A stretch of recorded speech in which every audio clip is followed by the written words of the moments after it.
he uses QuickBooks program. And so it was like, I don't know, I couldn't find it in QuickBooks help answer. And so I'm just going to do a quick search. And on his computer, Microsoft Edge hops up automatically. And it was like, would you like me to generate an answer? And, AI, when it says generate, that's, the term it uses for writing or creating an answer. It's like, okay, sure. And all of a sudden it started giving me many, many, many paragraphs. And then just as Judy mentioned, I got to put a limit on this. So it's like, click the stop generating button, stop giving me so much information. And I thought a little bit more about what do I really need to know. And I typed that in and added that 200 words or less. And it came up with really a pretty good answer that was better than what I was able to find on the QuickBooks help desk. So just amazing to me how it's allowing us to find better information more quickly, but you've got to ask it the right question. That's one of the things we call them prompts. That's what I call them, is prompts. I got Prompt that is the correct term. Yeah. right. And just explaining, giving them examples of a bad prompt and a better prompt, how to, and putting the number of words is a really easy one to do. Yes. Telling it what grade level or difficulty Yes. level, I want something that's easy to understand, or I want something that's, and as Tanya mentioned, do I want it to be a funny, tone to it? Do I want it to be a very professional tone? Letting it know that kind of information will help it generate a better response that's, closer to what you're going to be able to use with, limited or no editing. Hopefully you really do take a look and make some changes, just to review through it and say, wait a minute, does that make sense? And wait a minute, does that sound like me? Even though it might be accurate. Yeah. Yeah, for sure. I mean, I think it's, talking about, you asked about the different topics, and, right now, I don't know if it's because I guess out at Continental, they don't really want AI. They're not talking about I don't think most all. places do. I don't think Yeah. they're not thinking about it yet. They're not. Oh, who was it I was talking with? Oh, I know. It was a teacher at our church that works at Perrysburg. And as you may recall, well, I shouldn't say specific districts. It was a teacher at our church who works in a school district. And that particular school district initially came out with AI is not going to be permitted. And this was just a few months ago. Well, here it is in September, and they're allowing and encouraging their teachers to write a policy on AI. The thing with that is, however, I said, oh, well, what kind of professional development have you had? And it's like, well, we think somebody's going to come and talk to us in October. And it was like, I mean, that's okay. And at least they have some sort of a plan coming. But, you don't want to write your policy on AI until you learn a little bit more about it, until you have a little bit of an understanding of what it can and cannot do, and see what others are doing in their classrooms. We learn from each other, and what is it that is emerging as best practice in terms of what students have to do. Like if you use AI, you have to cite it. I mean, that's kind of a absolute. That's exactly when I handed that handout to the gals on Saturday. I put, this was created, and I gave them my prompt that I used, and then I highlighted in bold my own words that I changed the prayer and the quiz. So just so they could see that you make your own adaptations of, and I think I would hate to be a school administrator trying to make an AI policy that is good for more than one day, because there's so much changing. And I mean, if I was a teacher and they said you cannot use chat or AI, and I wanted to use questionwell.org for my question, how are they going to prove if I do it on my home computer or whatever. And how can they prove that I didn't make those questions myself, especially if I edit the questions? Yes. I And, mean- and the whole issue of plagiarism and helping detect plagiarism and helping students use it as a tool rather than as a replacement for their own writing process. So one of the things that has emerged is if you're using Google Classroom, it automatically tracks version history. And so a teacher can go in and I know it's extra work, but you almost have to do it. Take a look at the versions as a student created an essay, for example, whatever it is, by, 5 paragraphs on what I want to be when I grow up. If you look at the Google version history, and the first revision had this complete, 5 paragraph document, chances are that student did not write that document. Chances are they used AI on a different computer, copied it, and then pasted it into the Google Doc. Anytime you see massive changes in one single version of the Google Doc, if you can't look back and see, that they were adding and changing and correcting and so forth, probably they wrote it someplace else and pasted it in. That's one of the clues for AI. But the other thing is, so how can I cheat, if you will?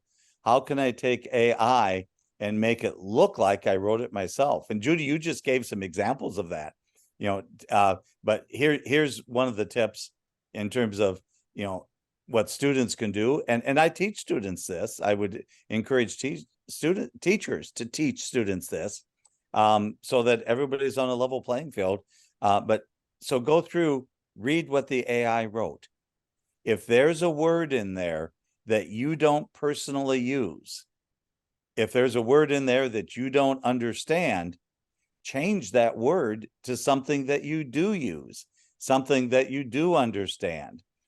If the AI says, one of the most important traits of a successful student is perseverance, and you're going, I don't know what perseverance means. Well, you look it up and you put it in there. One of the most successful traits is that a student will continue to try and get the right answer, whatever. I change the words I don't know into words or phrases I do know. And frankly, that makes it almost impossible for a teacher to realize it wasn't your work. But wait a minute, maybe it was your work. Again, that's all things that we're going to have to work on and learn in this new world. Well, it was already difficult to figure out if people were plagiarizing. And now we have to figure out if they've generated something somewhat similar to how they might respond through AI generation without any changes to it. So, and using tools like Turnitin.com, for example, and they help absolutely. If a student is blatantly copying something or blatantly using AI without using some of the tips I'm talking about here, then Turnitin.com and the other plagiarism checkers as well, available from Microsoft, available from Google, and other really high quality teaching resources, sets of teaching tools.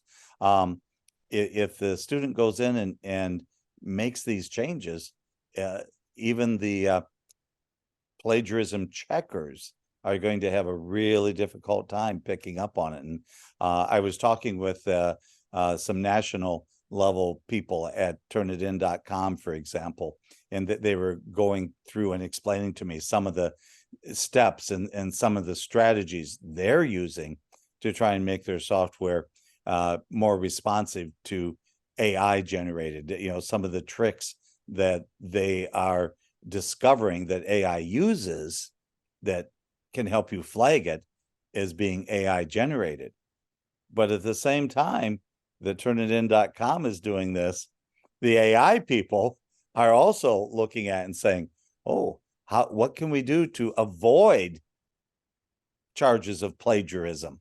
Because not so much at the school level, obviously that's very important to us at K through 12, is our students plagiarizing, but at the industry level, at the corporate level, they want to make sure that they don't aren't charged with plagiarism and copyright violation and potentially receiving fines or having to pay royalties to other people.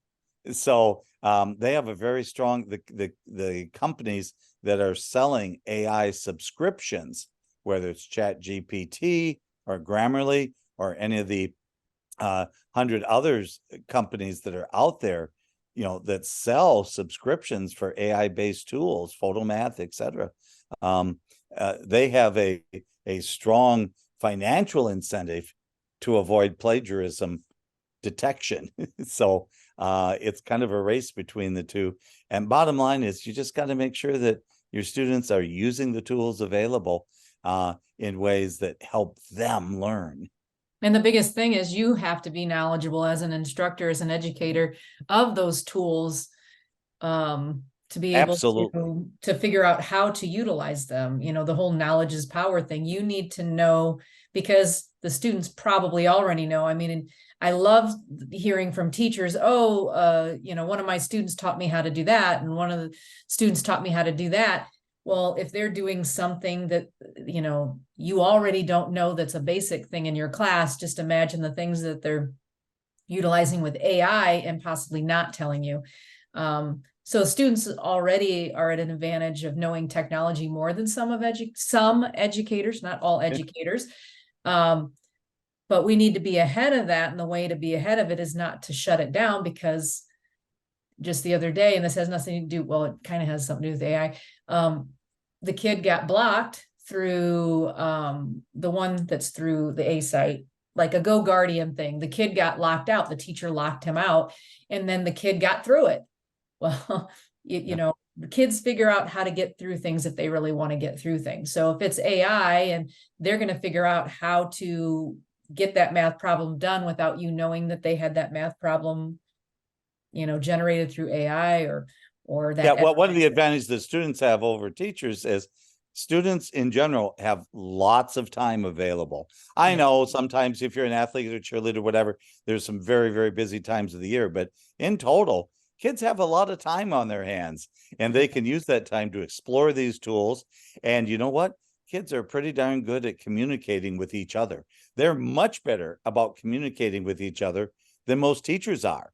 So if one of them discovers a trick, hey, you know what? Our math book is in Photomath, and why don't we all chip in and we'll buy a subscription to Photomath? I'm not recommending this, but I'm saying these are things that can happen. And they say, sure, okay. And one of them, you know, turns in the problem to Photomath, and all of a sudden everybody has the answer. And if the kids are smart, each of them will change that answer a little bit, so the teacher doesn't recognize the exact same process was turned in 12 times. I mean, you know, there's, what the earth am I going to do?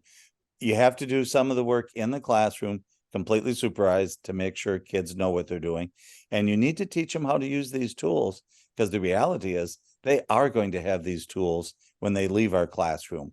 So we need to make sure they know how to use them appropriately, and how to cite them, and how to recognize the power of these tools. And that's why we have to alter our instruction for sure. And that just made me think of I was talking to the math teacher the other day. We're trying to find some tools for him. And there's this one, it's called Whiteboard FI. I've talked about it for years with smart boards out and districts they want kids to be able to show their work on a whiteboard and then be able to share it with the teacher rather than just a physical whiteboard and show it. But that just made me think of like doing something in class. Like if I'm giving them homework and they've paid for Photomath and they have the textbook and all that kind of stuff in class, Whiteboard FI is digital, and they have to figure out the whiteboard or figure out the problem on their Chromebook. These guys have iPads, so they have to figure out on their iPad. They write the math problem, and the teacher can see them going through the steps on their screen. And so that's kind of a neat way of like are these kids understanding the math problems? Are they understanding the steps? Because you have to do something live, or you have to utilize that math problem, Wolfram Alpha, that program. So Wolfram Alpha, they do the math problem in there, and now they have to describe it in a different way. They have to go through the steps that Wolfram Alpha gave them, and they have to explain them in a different way. And they do it right there with the teacher. That way that eventually the student does know how to do that math problem, and they're not just, going through the motions and having AI do all their homework for them. So instructionally, we have to be aware of the tools, and instructionally, we have to prove or practice these things in a different way, and or eliminate all technology and then say, come up here and show me how to do this, like some kind of evaluation process where the student has to prove themselves with that difficult math problem or what it may be. So but yeah, I know of a professor, I'm trying to think, this was many years ago, at a major state university, and they required all students to have, basically it was a book of formula and mathematical procedures. And this thing was thick, had a ton of stuff in it. And he said on day one in class, you need to have this book with you in class. You need to use it for your homework. It's going to be available to you every test. Why am I doing this? Because you're going to have this book and resources like it available to you when you get into, and this happened to be an industry course. It was not directly related to education at all.